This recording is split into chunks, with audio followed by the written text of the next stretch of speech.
What's going on, Alabama fans? Welcome here to the Alabama Football Report. I am your host, Chris Daughtry. We appreciate you guys for joining us on today's show. We're going to be breaking down some of the latest injury updates that Kalen DeBoer talked about yesterday during the SEC media teleconference, as well as his radio show last night. I also want to discuss another group that needs to really step up to help this Alabama team. First two games, I don't think they've done really a good enough job, in their roles. Also, want to break down some of the latest recruiting news and rumors for the Alabama Crimson Tide in this 2025 recruiting class. Before we get into all that, though, make sure you guys share today's video. A lot of Alabama fans out there want to know the latest on all the injury news coming out of Tuscaloosa. There's been a lot of guys banged up. A lot of guys they need to get back in the lineup. So make sure you share today's video for me right now. First one up on the injury report is Cole Adams. Kalen DeBoer saying he is probably going to be doubtful for this game. Pretty much something that I kind of expected. Alabama's wide receiver core has been pretty, deep so far this season. They got a lot of guys out there. I got a lot of confidence that Jalen Mbakwe is going to be really good for you at that punt return spot. Another spot where Cole Adams was really making a name for himself this year. But last week, Jalen Mbakwe, when he really the turning of that game against South Florida, I think was when Jalen Mbakwe set the Alabama offense up in really good field position after that punt return. So I got a lot of confidence in him. So probably not going to see Cole Adams in this game this week against Wisconsin. One of the biggest names I think we still need to monitor, Kadyn Proctor, also going to be probable in this game. Kalen DeBoer said he's been working, getting back to that right shape. We saw last week during those pregame warmups, it seemed like he was almost there. He was doing some stuff that required, a little bit of stress on the muscles, I guess you could say. So I think he was almost there last week. I think he should be good to go this week. And then another big-time offensive lineman that needs to be healthy for this game is Elijah Pritchett. It's unconfirmed, but we read out there 247 said that, he was dealing with a hamstring injury last week. That's really why he didn't play a lot last week, only 6 snaps in that game against South Florida. But he did really well in those 6 snaps. Now, granted, 5 of the 6 snaps were run-blocking snaps, and that is what Elijah Pritchett does pretty well. He's pretty good in the run game. What I really want to see him progress this week is in the passing game. And specifically when it comes to Elijah Pritchett, I think he needs to start this week at right tackle. I think last week it was fine, even if Elijah Pritchett was healthy. I think it's fine last week to start Wilkin Formby, but after the performance he went out and showed you last week, there's no chance that he can start this game. I think it has to be Elijah Pritchett. Now, I do also want to say, Elijah Pritchett has been bad in the past at left tackle. All but 6 of his snaps in college so far have been at left tackle. So, we assumed that this right tackle battle was going to play out and it was going to take a couple of weeks into the season for that to happen. I think Wilkin Formby, if Elijah Pritchett goes out there and he's able to play well at the right tackle spot, which I will say, I thought he looked really good at the left tackle spot during spring, but then he came back and had to start, the first game of the season at left tackle. Didn't think he looked, very good during that game. So we're just going to have to see, because I also want to say I am not anti-Elijah Pritchett becoming the starter. At the end of the day, I just want the best guy to play.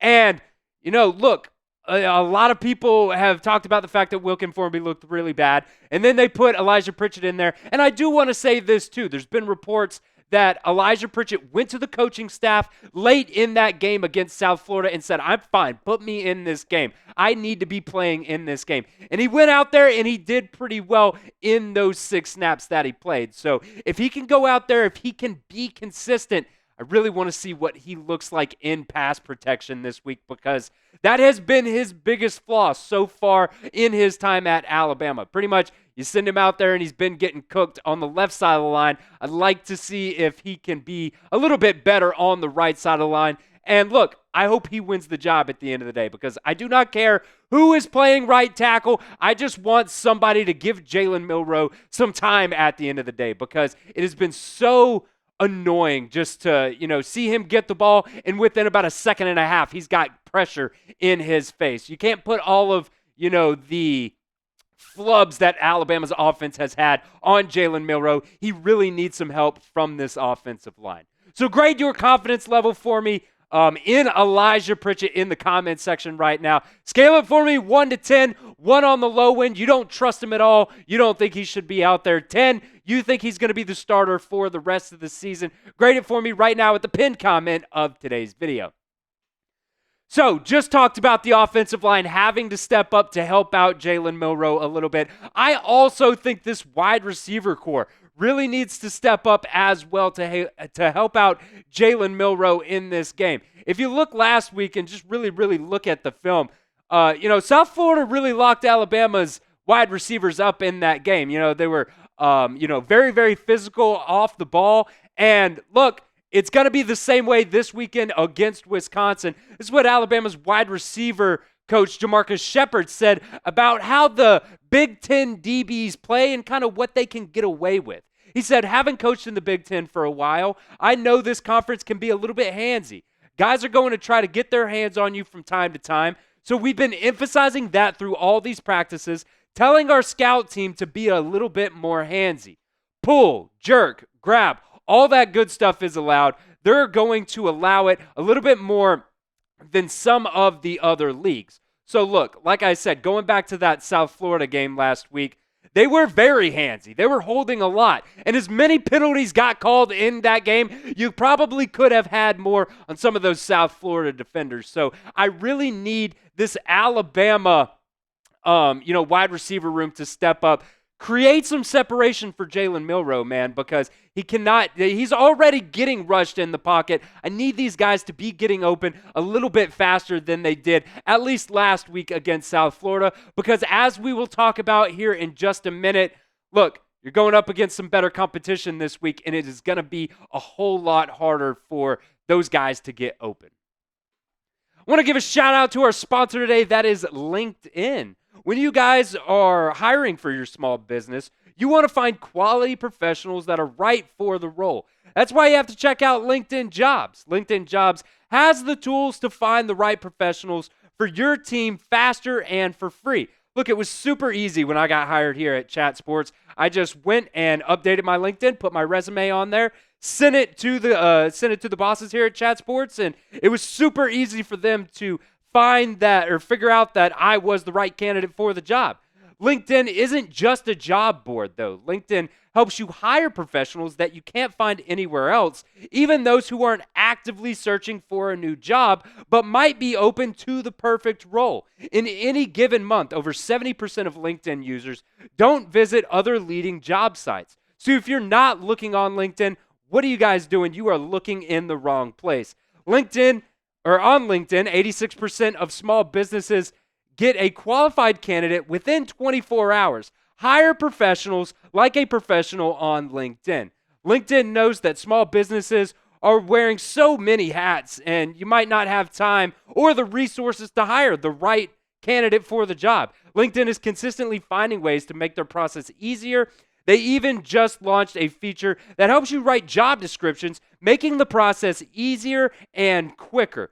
Post your job for free at linkedin.com/cfchat. That's linkedin.com/cfchat to post your job for free. Terms and conditions do apply, but one more time, that's linkedin.com/cfchat. That link will be in the comment section and the description of today's video. So Jamarcus Shepard went on to talk about the wide receiver play and how Alabama really, needs to step up in their wide receiver room. He said, don't get tackled for free. Make them pay the piper to tackle you. Going out of bounds, that's going to hell with me. I just want them to run through somebody's face, not timing out. Now, timing of the game, if you're in 2 minute, you've got to be cognizant of those situations in the game. But I am no advocate for guys running out of bounds. And that's what I really love to hear from my wide receiver coach. Run through a mother effer's face. shout out to Marshawn Lynch. Look, Alabama, their wide receivers just got to step up in this game. They've been okay so far, but I don't think they've really played, phenomenal. And you got guys like Ricardo Hallman, who last year for Wisconsin was very, very good. One of their top corners, only allowed about 50% completion percentage. 412 yards is kind of a lot, but when you actually looked into it, he was targeted 63 times. So that's really not that bad. 7 interceptions last year for him is absolutely incredible. But there's one thing I think there's a chance that Alabama can really take advantage of. 13 missed tackles last year for Hallman. So I think that is something that Alabama's wide receivers, if they do what Jamarcus says, if they step up, if they're physical and run through an MFer's face, Alabama's wide receivers, I think, can, really do a good job in this game.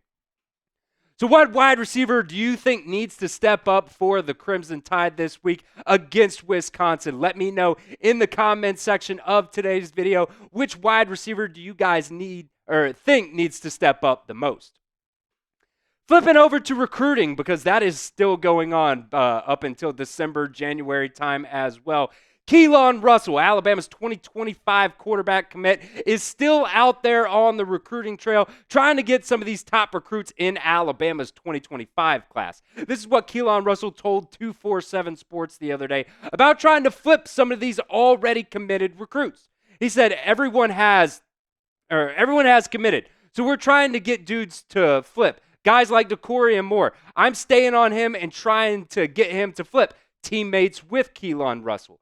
He said those Texas boys like Khalil Lockett and Jamie French, who also was committed to Alabama at one time, they think they're locked on, but I want them to come play with me. We are trying to get some guys to flip and working on opening their minds to what we can do at Alabama.